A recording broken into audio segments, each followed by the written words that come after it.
This podcast is brought to you by the School of Advanced Study, University of London. All of our podcasts are available from our website, www.sas.ac.uk.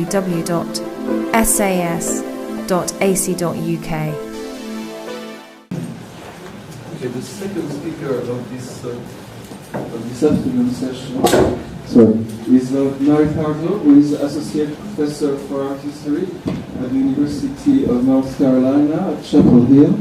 Professor Cardo's research has concentrated on art criticism and theory of the Italian Renaissance, and throughout her career she has been continuously intrigued by word and image relationships, a theme that has influenced many of her academic projects, including her current study of relations between images of love and art in religious worship during the Renaissance. She has written on the comparison between poetry and painting, especially in the context of the Venetian Renaissance, and of course she has also written and published on Leonardo, and today she will speak on, I quote, Leonardo's nuova inventione speculatione. Thank you very much. Let me know if you can hear me. Sometimes I think I hear with my own microphone, so. Will that move forward? Yes. By contrast with Michelangelo, whose burlesque poem ends with a proud and scornful declaration, "I am not a painter," but leaves us thinking the very opposite. I am not joking when I say I am not a Leonardo specialist, and in the presence of so many brilliant colleagues, in this home of profoundest scholarship, it will be only more obvious as I proceed that I'm not. My aim today is to explore the margins of the Leonardo topic that is familiar to everyone here. As it happens, Michelangelo's comic sketch of the artistic work, both in itself as an example of the expanded possibilities of drawing in the years around 1500, and in relation to the great work on which it is a gloss, is a very suitable entry point for my presentation. Michelangelo's sketch undercuts the artist's own colossal aspirations by proposing a ratio, as the marginal sketch showing deformed artist and risible work is to the great fresco centered above the high altar of the Pope's chapel, so the sublime accomplishment of the painted separation of light and darkness is to the real creation of a universe from nothingness. And yet, the artist who drew the sketch did not just paint the fresco. He invented his eloquent figures with the aid of swift pen and ink sketches, just a couple of degrees removed from that of his comic self-image. And the creator figure on the Sistine ceiling likewise might have objected, "I am not a painter," yet the Genesis narrative had him making, to begin with, a visible world, representable with the painter's basic instruments of light and shade. Since the Gugento, there had been much in the Florentine workshop tradition that underscored the relationship between divine creation and human fabrication. But it was in Leonardo's time, and largely through Leonardo's example, that this relationship became codified in what we might recognize as modern terms, even for those who did not embrace Leonardo's scientific and philosophical interests. And as the splendid current exhibition demonstrates, this was not strictly a Florentine affair, since Leonardo undertook his first systematic writings on artistic and scientific topics during his millennium's career. As I turn to Leonardo's contribution, and especially to the manuscript evidence that can be firmly attached to Leonardo's stay in Milan, I wish to express my indebtedness to Martin Kemp, whose research on Leonardo's neural anatomy has been crucial to my understanding of Leonardo's unusual bridging of practice and theory, and to Claire Farago, whose exemplary study of Leonardo's writings draws on a deep knowledge of early modern critical discourses. She's also very generous. So. An important index of Leonardo's seriousness about the deeper significance of the artistic process is that he put considerable effort into aligning his investigations of living organisms and the principles of the natural world with his understanding of the scope and the instruments of artistic practice. As you know, E.H. Gombrich showed more than half a century ago that Leonardo wrote in an especially suggestive way about the relationship between compositional drawing and a type of visualization exercise that consisted in finding figures in motion by looking at indeterminate surfaces, spotted walls, veined stones, clouds. And I'll quote, "O you who compose historiae, do not distinguish with finished contours the members of those historiae, for you will experience what happens to many painters who wish for every least charcoal stroke to be valid. But many are the times when the living creature represented, lo animale figurato, does not have, I have a reason for emphasizing the animal part, does not have a movement of the limbs appropriate to its mental movements, but because he will have made a fine and pleasing set of members, well finished, it will seem to him," we've switched to the artist now, "a harmful thing to transform those members higher or lower, backwards rather than forwards. Now, have you never considered how the poets composing their verses do not trouble themselves to write beautifully and do not mind crossing out some of those verses, rewriting them better? Therefore, painter, compose roughly, componi grossamente, the members of your figures, for you will understand that if such an uncultivated composition, componimento inculto, is appropriate to its invention, so much the more will it satisfy when it is adorned with the perfection appropriate to its parts.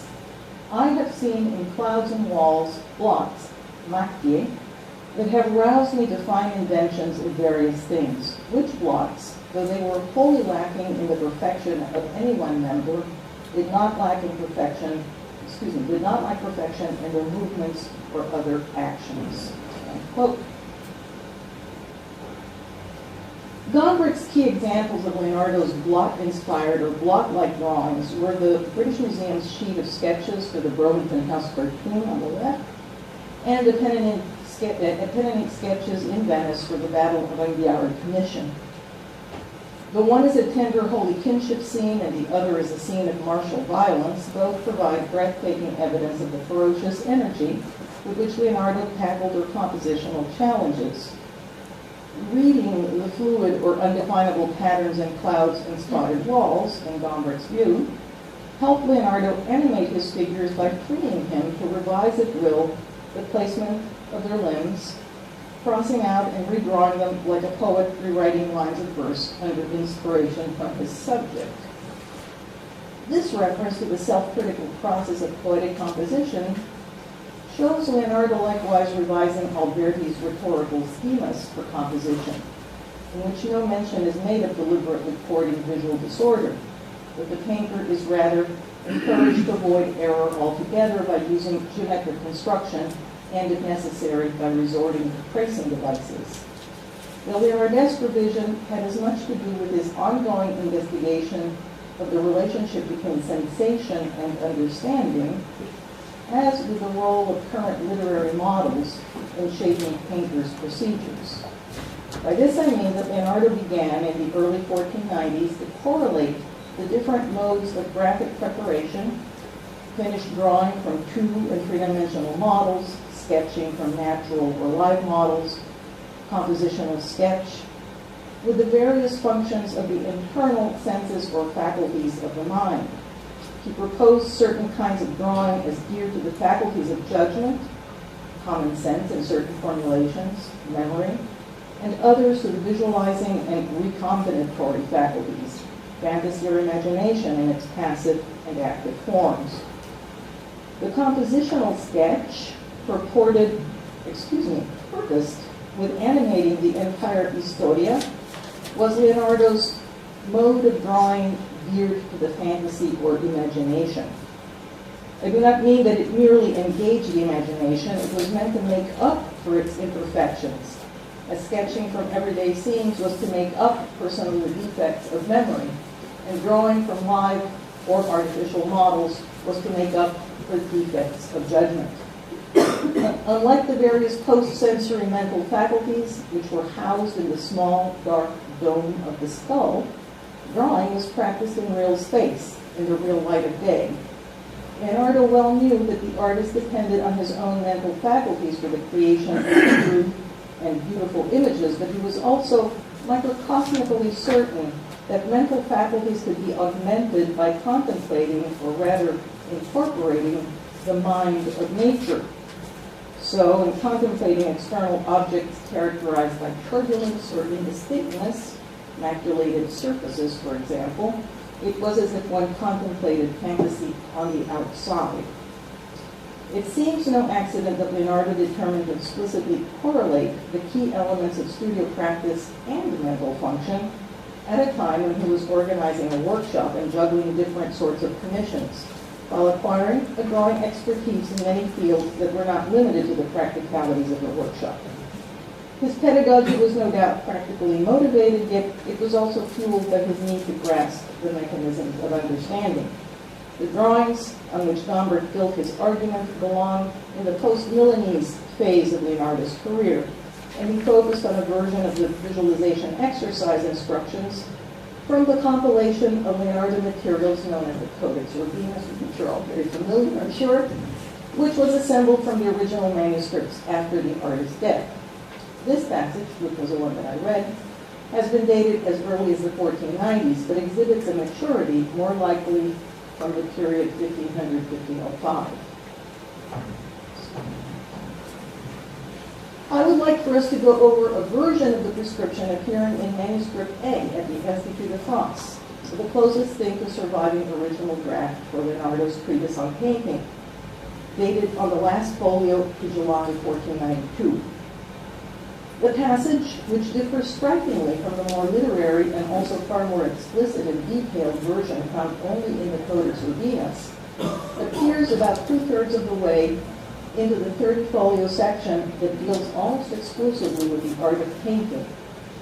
On folio 101 recto, Leonardo had given a lengthy, spectacular instruction on how to depict a storm. This is something Alessandro Nova should probably explain to you. On folio 102 verso, it is as if he realized that here might be an easier way to accomplish this. A method for enhancing and rousing the ingenio to various inventions. I will not refrain from placing among these precepts a new invention for speculation, which, though it may seem small and laughable, nonetheless is of great utility in rousing the ingenio to various inventions.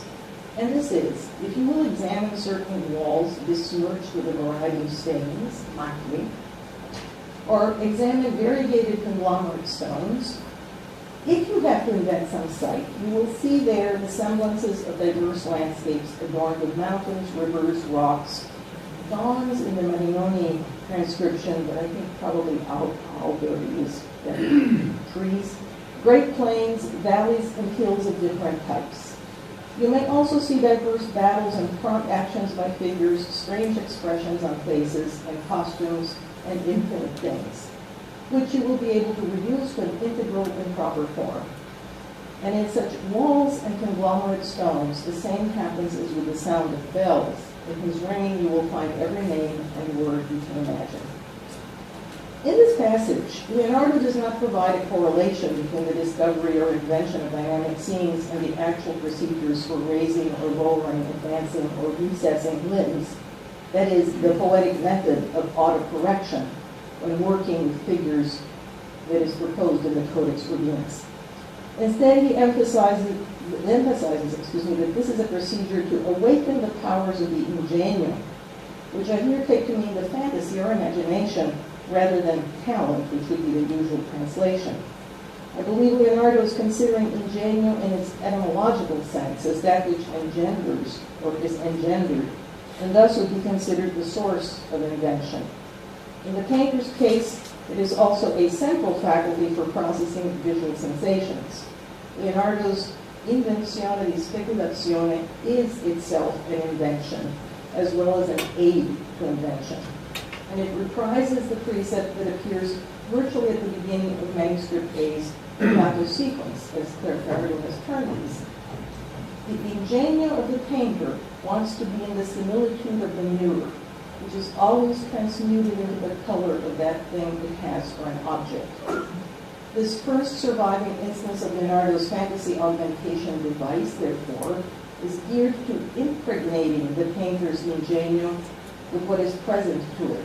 In this case, a spotted surface, itself a kind of virtual picture, or multicolored stones, ingredients for a virtual palette. These are also virtual worlds, and we should recall that the word macchia, meaning spot or stain, already in Trecento also meant scrub, as in wild, uncultivated terrain, the ancestor to our own maquis. In other words, this passage contains the germ of the componimento inculto, but is yet unexplored for its critical potentiality. Elsewhere in this manuscript, Leonardo keeps returning to the question of depicting shadow, which comes to outweigh his discussion of perspective. Shadow is associated with a constant displacement of contours away from visibility.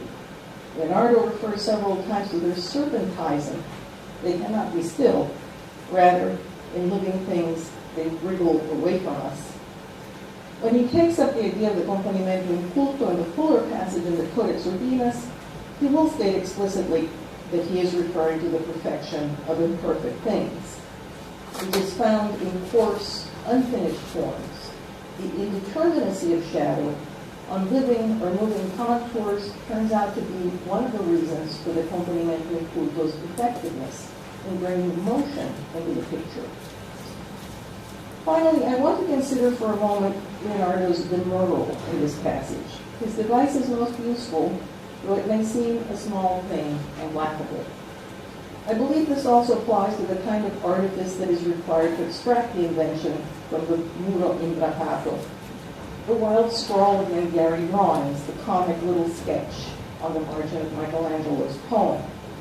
The revolutionary aspects of Leonardo's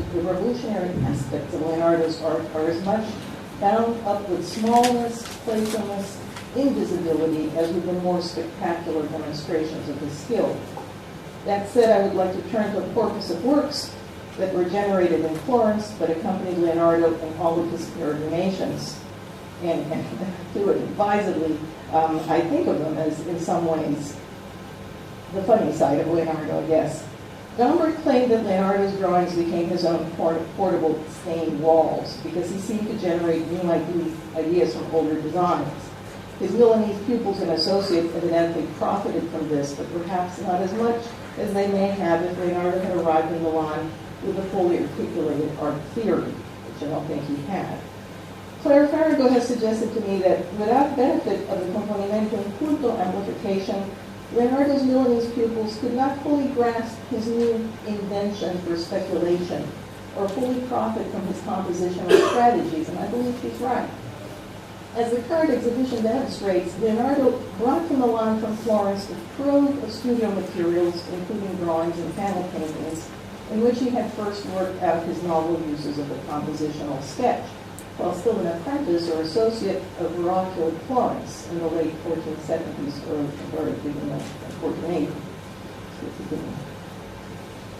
For the remainder of this paper, I will focus on this earlier material and seek to link it to Leonardo's earliest datable formulation of visualization exercises, which in fact took place in the early 1400s in Milan. So I'm really saying, in effect, that I think Leonardo had kind of worked out the practical possibilities of the componimento inculto in some measure before he went to Milan, obviously, but it took a while for him to sort of theorize this.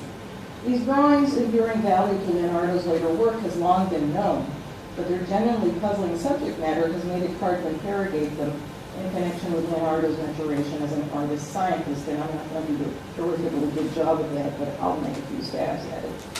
Instead, they have seemed like direct evidence of his more mundane concerns as an up-and-coming artist in a competitive market, which they also are. The first thoughts and compositional sketches for the Madonna of the Cat form a cluster of especially lively exercises by the young Leonardo. Several sheets have survived which attest to his fascination with the motif of a toddler alternately embracing and caressing a cat. The child's figure is a less elaborate variant on Verrocchio's masterful drawings of toddlers in pen and ink over an underdrawing in a drawing medium. At the same time, Leonardo, who also draws over an underlying sketch, clearly exploits the dynamism of the pen stroke and allows himself untidy, open-ended figuration that goes rather beyond what Verrocchio has attempted. Patricia Rubin has noted a tension in Leonardo's sketches between his indulging a remarkable gift for direct observation and his seeking to extract from the encounter a balanced formula for physical interaction.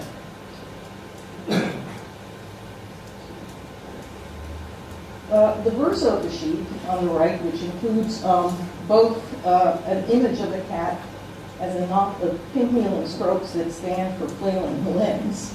I guess I actually like that part of the drawing up there.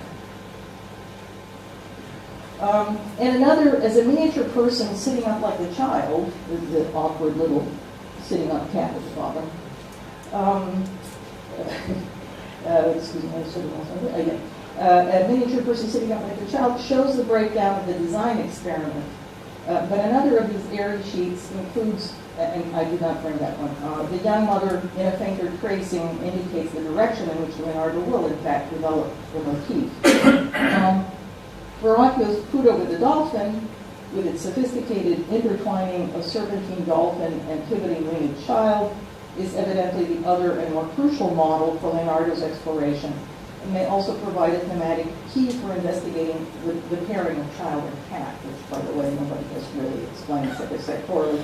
Somehow it's an urban myth that a cat was present at the Nativity, and maybe it's because there are a lot of Renaissance cat and whole family pictures.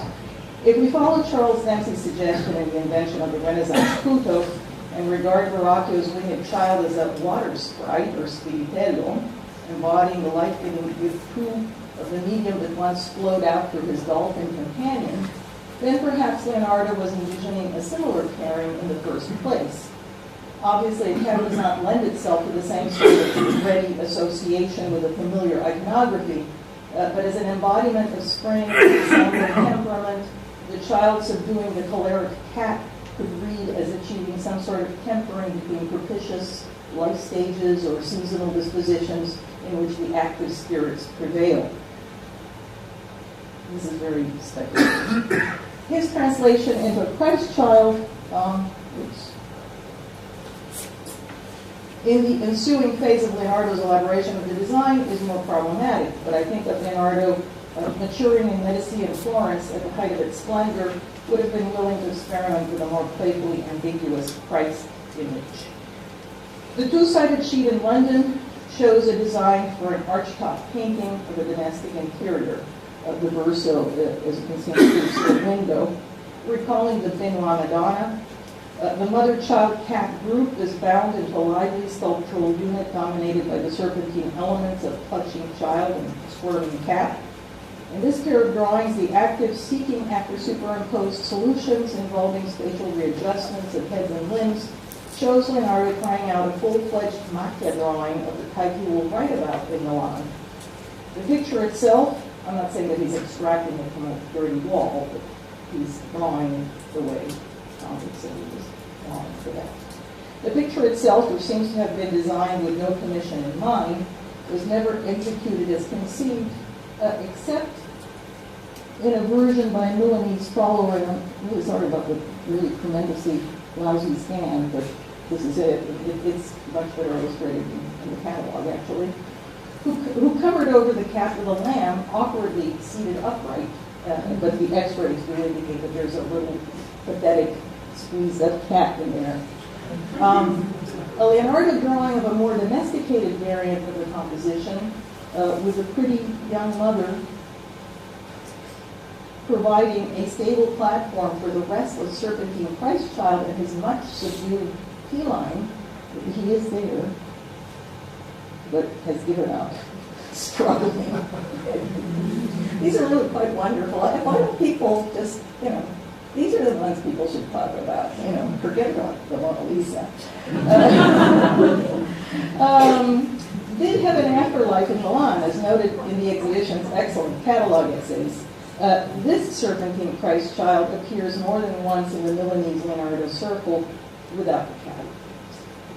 Leonardo's original entwining of human and domesticated beast bears fruit in an emblematic portrait, the magical Cecilia Gallerani. where the ermine is enlarged and subtly renatured as a composite being with elements incorporated from Leonardo's drawings of other wild creatures, other scarier wild creatures, such as bears. If you see the morphology of the head, it sort of gives it away that there's something happening to the ermine's head here. It also looks a little bit like a dragon. Let's see, yes. Bears such as Leonardo studied while he was in the Philippines country.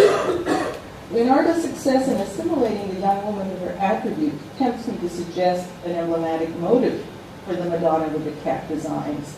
It seems possible that his own name might have induced Leonardo to study cats or picture a small domesticated lion as the appropriate companion for the Christ child.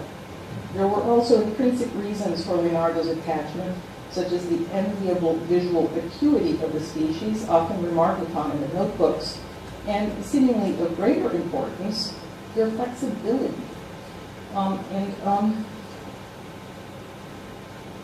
Cat drawings of superb quality span the length of Leonardo's career, from the exquisitely self-assured fresh pairing of two self-grooming cats, or one drawn twice, and a tender little dog on the left, and this is very early, and it's beautiful. From the beginning of his career to the marvelous sheet of house cats, lioness, I think, and dragon from his later years. The dragon sheet has an inscription, which I've rendered up here, on bending and extension. This animal species of which the lion is the prince, and he really always does classify cats with lions. Whenever he talks about, doing the comparative anatomy of mammals, the lion and his kind, and he goes through the list of house cats, of which the lion is the prince because the joints of its spinal cord are bendable. And so this rather wonderful sheet in which this is late in the career, in which you actually have a whole series of observations of a perfectly normal, ordinary house cat napping and sitting watching and so on. And then it sort of begins to split into fighting cats. And then there's the one crouching cat that is repeated over and over again from slightly different positions, but then one particular one is repeated, and it's along that particular spine that suddenly the bendable spine metamorphoses the cat into a dragon. And of course, that's the other thing that appears in the notebooks repeatedly, are references to the dragon being a serpent, effectively.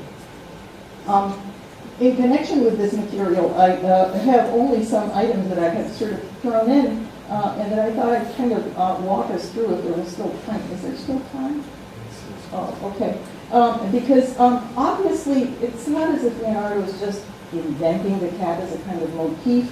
You can go all the way back to the Yard or the Tour and find a rather wonderful demonstration of cat flexibility as an almost like it's an ornamental, but it's also, I don't know, curiously observed detail in the notebooks where there's a perfectly ordinary posed cat as well in the Yard and Tour sketchbook. So there is some tradition for obviously cats being figuring in the imaginary of the artists, but the actual treatment of the cat as a kind of demonstration of organic flexibility does seem to be something that keeps Leonardo returning to the creature from the very first drawing, in fact, that I showed you. And the sort of companion sheet to the sheet on the left, even though it's a different color in my download, essentially it has no cats except for this figure that is imported from this sequence. And it starts a whole new sequence of transformation that become involving horses that behave like cats, split up, start fighting, until eventually they turn into St. George and the dragon, and the dragon gets in again. So somehow they form a cluster of ideas, these creatures. And in Leonardo's case, again, serpentine postures comprise, this is the inscription on this one, comprise the principal action in the movements of animals. And this action is double. The first is along the length, and the second across the breadth. And as you will obviously all know, on the one hand, there's something systematic going on in these great works of Leonardo, even where he's performing what are, in fact, imaginative transformations. And these correlate with these marvelous late anatomies, the anatomies of the centenarian, where you actually have these fabulous drawings in which you have a kind of spatial scan, but you also have zoomings into different details of the actual dissection, which give you, kind of variant readings, as it were, on what you're looking at. But the other thing, of course, is that Leonardo also, back to that phrase, the movements of animals, which the serpentine movement, which is double. The first is along the length and the second across the breadth, which is essentially the engine that leads Leonardo to invent this, what he calls a corpo nato della prospettiva di Leonardo da Vinci, a body born of perspective by Leonardo da Vinci, discepolo dell'esperienza, and sia fatto questo corpo senza esempio da alcun corpo, ma solamente con semplice rima. It's a constructed artificial body that moves like a perfect serpent, but is related to all of these serpentine movements, which of course are also to be found in these other wonderful drawings of dragons and horsemen confronting one another. So there's a kind of thread of thought that obviously Leonardo pursues throughout his life that centers on the figure of the feline. At the same time, as you all probably know already, the figure of the feline also is at the heart of these. This is, once again, we're looking at the sort of core compositional drawing for the Burlington House cartoon, but here are the little sketches that are underneath it, and here you have what is essentially a kind of reprise with an adult and a baby, or two adults and a baby, of this particular design, which has somehow stayed in the bloodstream of Leonardo's imagination well into his mature years after his millennium period, of course. And I guess I'll just leave you with this. We're done.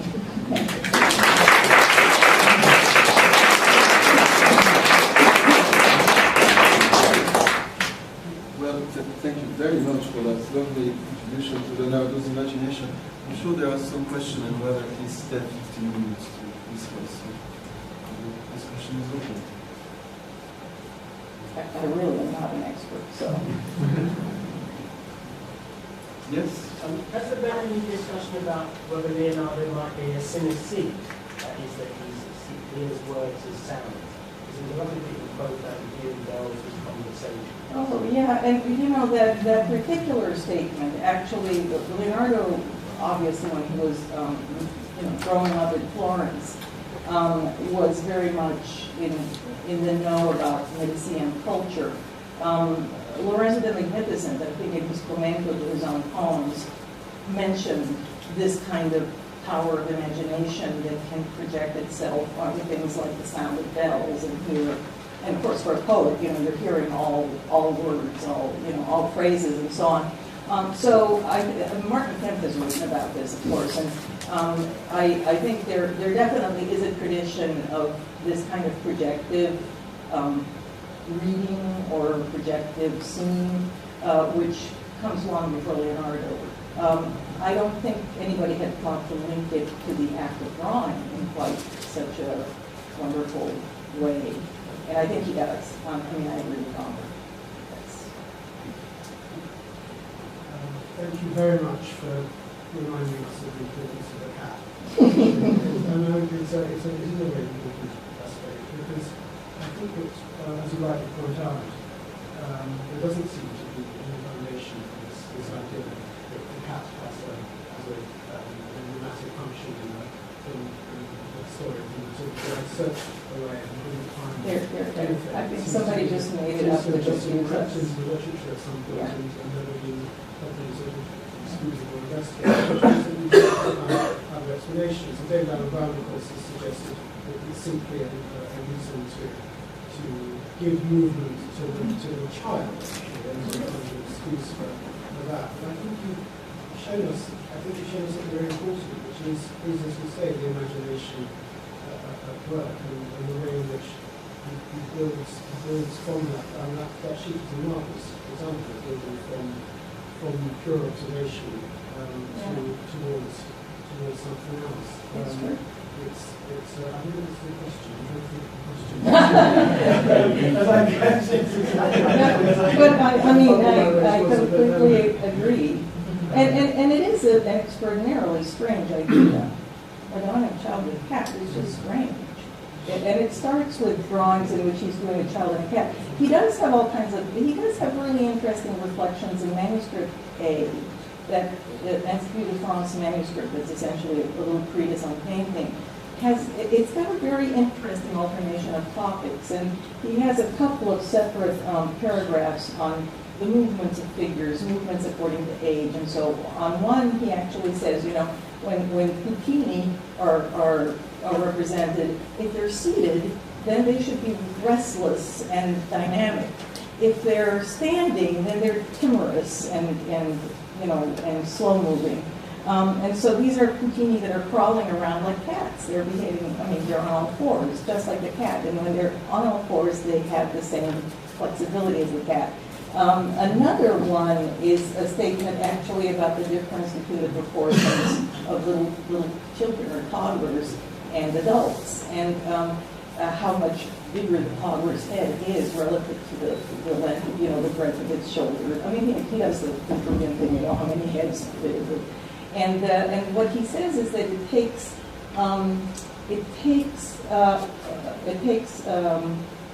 does it go? Okay, the vital spirits take longer to develop a proper housing, but the head, or the spirit, I guess it is, has to be already pretty large to begin with. And so there's this kind of interesting, he's sort of thinking about little kids being intrinsically different than adults and how they're, I don't know, there's something going on. I suspect there's a humoral rationale that I just haven't really done any research on.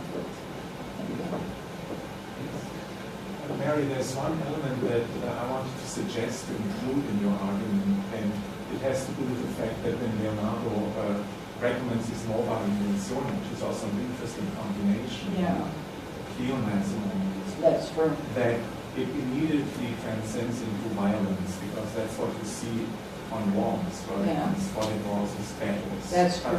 They're deformed. Yes. So what you describe here as harmonious and playful is also continuously bordering to a kind of threat of violence, right? Because you never know how to catch. That's true. You're absolutely right. Yeah.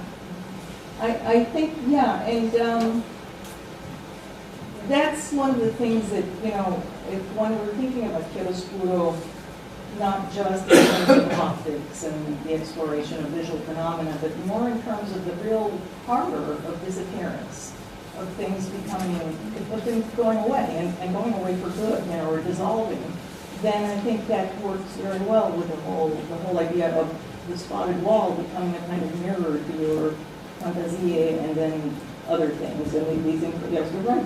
He really did have this astonishing description of a campus. Come si parlava, si dipinge una fortuna. And then almost immediately following, then we have this inventione. You can actually do these weird things, terrible battles and so on.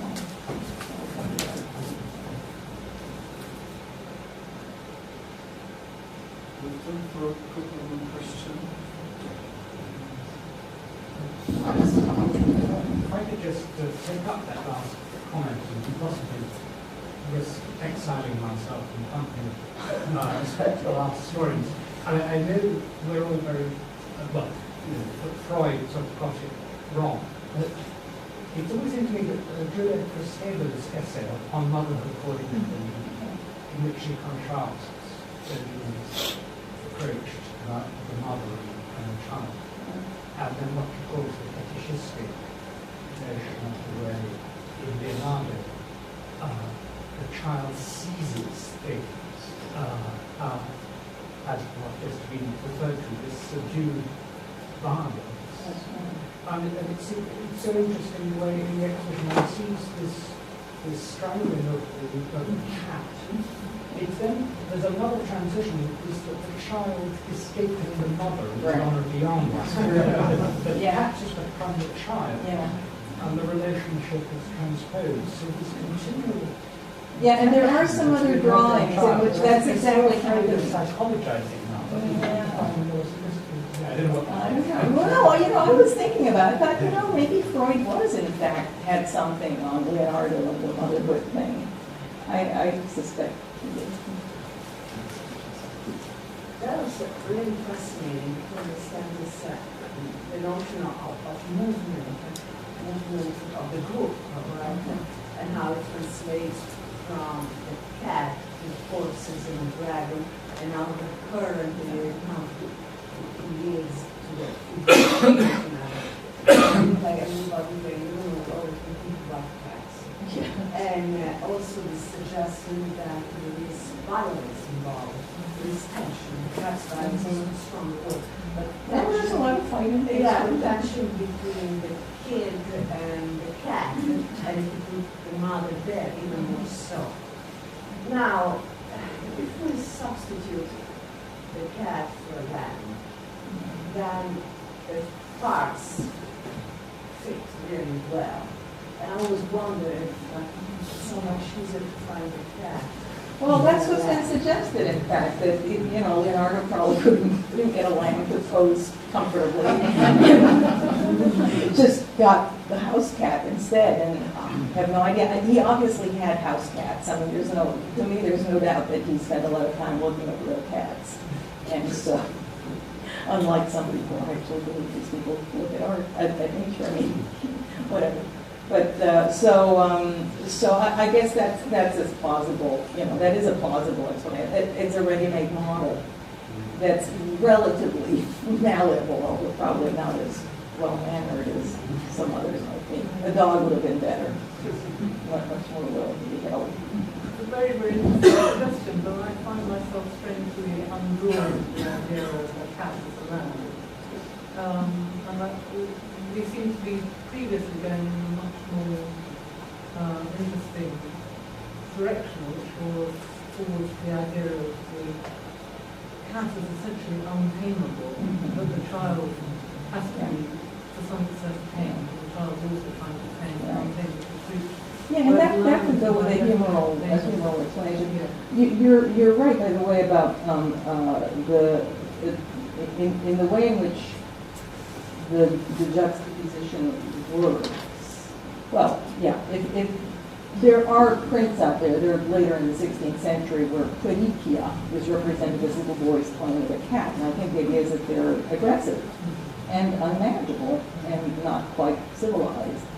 And so, childhood. It takes you back to your idea of young capital bourgeois in the first place. It does. Because one of the things I think we should note is that those aren't really drawings from life, surely. These are drawings from memory. You can choose to draw whatever he likes. So obviously he's observed some sort of interaction between children. Yeah.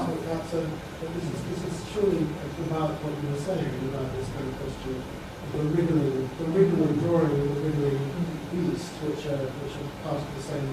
Yeah, Patricia Rubin said that there's a combination on these sheets, that some of it looks like it's actually done from life, but then definitely these triple contrapposto things are not. No, yeah. Okay, well, on this note, I think I should thank the two speakers this afternoon for impeccable timekeeping as well as two stimulating paper. Convey you to come back after tea in half an hour for the last session. Thank you very much.